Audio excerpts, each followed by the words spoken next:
আরেকজনের সফলতা দেখে হিংসা না করে নিজে কেন সফল হতে পারছেন না সেটাকে হিংসা করুন। মানে আরেকজন অন্য মানুষের সাথে কম্পিটিশন না করে নিজের সাথে কম্পিটিশন করুন।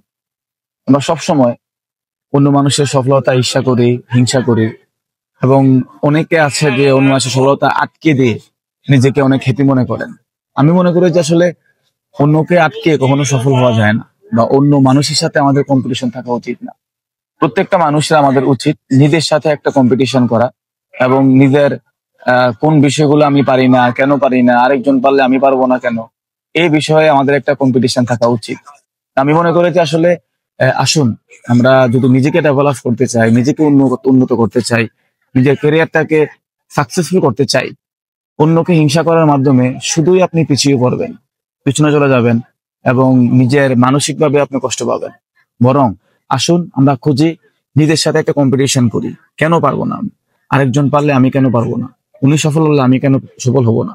আরেকজন অ্যাচিভার হলে আমি কেন অ্যাচিভার হতে পারবো না?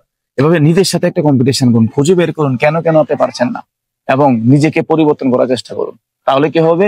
আজকে যাকে দেখে আপনি হিংসা করছেন, এমনও হতে পারে যে আগামী দিন তার থেকে আরো উন্নত অবস্থানে, তার চেয়ে আরো ভালো অবস্থানে আপনি চলে আসবেন। এজন্য হিংসা করে কখনো কেউ নিজেকে ব্যর্থ করা ছাড়া, নিজেকে পিছিয়ে রাখা ছাড়া কখনো সফল হতে পারে নাই। জীবনে সাকসেসফুল হতে হলে, সফল হতে হলে নিজের সাথে কম্পিটিশন প্রয়োজন।